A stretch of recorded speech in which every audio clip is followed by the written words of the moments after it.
And in this day and age where both teens and adults often think too highly of themselves, it is heartwarming to come across a young man who is recognized for his humility.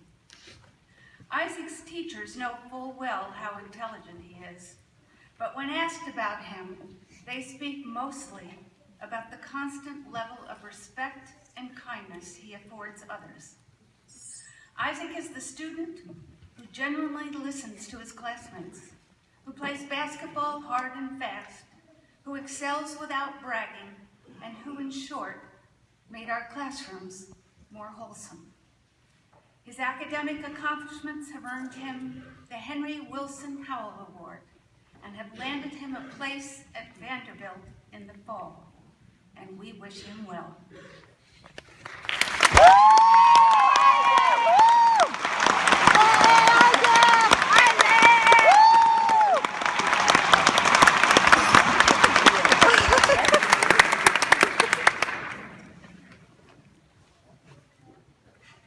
Thank you, Ms. Comer.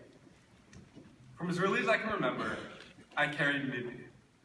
Mimi was a blanket, as soft as could be, with beautiful blue cars printed all over it. I carried Mimi everywhere, to school, to the grocery store, and of course, to sleep. One day, I lost Mimi, and unfortunately, they didn't make them anymore. My mom, being the mensch she is, made me her own homemade Mimi. She bought a white diaper cloth and painted each individual car on by hand. Sadly for her, I hated this new Mimi. Even at that age, I knew Mimi, the Mimi that carried all of my memories and made me feel at home, could never be replaced.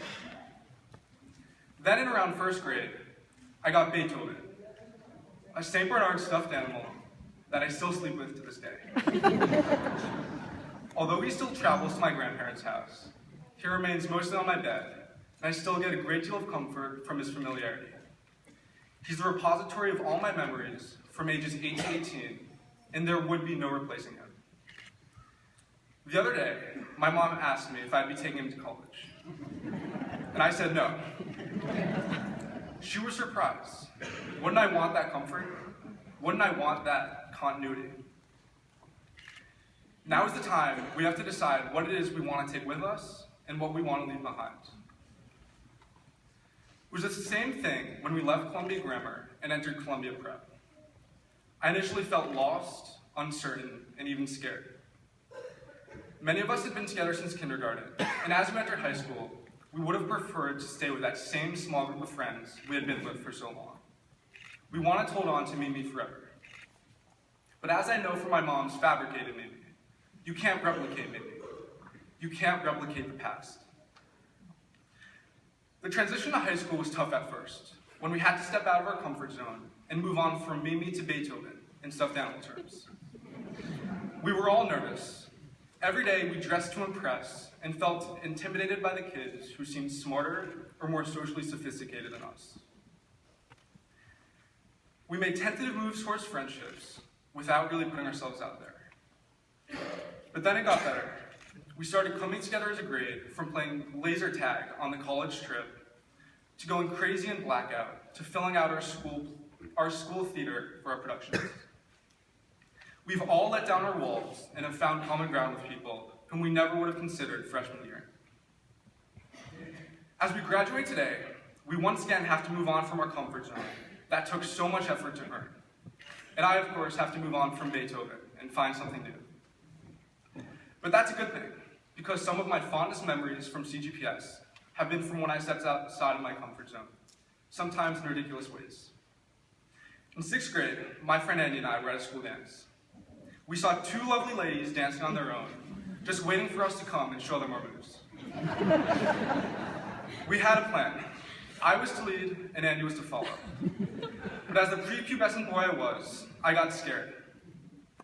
As I hesitated, Andy gave me the greatest look of contempt I can remember, and went in on his own. I watched him from the side of the dance floor as he tapped one of the girls on the shoulder, asked to dance, and was simply told no.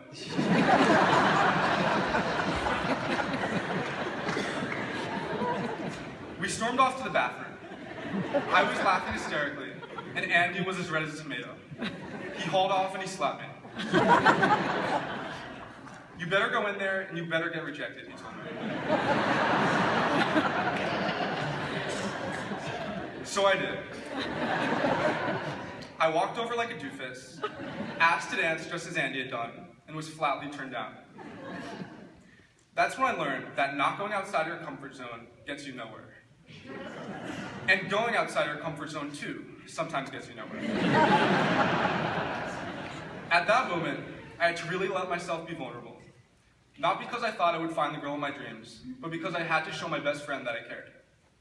Obviously, the rejection stung at the time, but that moment of embarrassment has brought us that much closer together. Now our grade has reached a point of total peace and carefree. Girls come to school every day with ponytails and no makeup on, and guys wear the same sweatpants and t-shirt all week long. And of course, I wear my capris almost daily. We have nothing to prove, we accept each other, we found our harmony. But now we have to move on. We have to step into a place where we're all new all over again.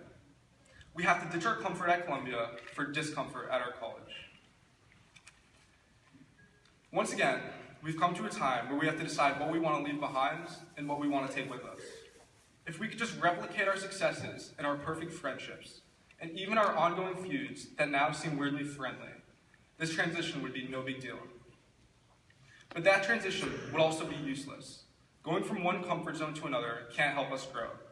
It's the shock of being reborn that makes all the difference. What we want to leave behind is complacency, any sense that we have to know who we're going to be. Adolescence is largely a battle to define who we are and accept it, and we need to enter that battle with alacrity. What we want to take with us is loyalty and acceptance. These two things are what have allowed our grade to reach that peak existence. It's what we've worked for over these past 4 years, that during second semester gave our portion of the lounge that feeling of a sloppy, glorious family. The other thing we need to take with us is courage. The courage that has pushed us to take that class we knew was too hard, that let us try out for that sports team where we knew we'd be the worst player, and the courage that let me be rejected by the girl for the benefit of my friends. Or in other words, the courage that has brought down all our walls and has built bonds and friendships that will last a lifetime. When we get to college, we might face the same doubts that shook our world in 9th grade.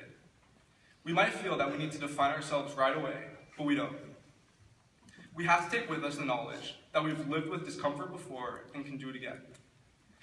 The biggest lesson Columbia Prep taught me is that uncertainty isn't the end of the world. It's the beginning. Thank you.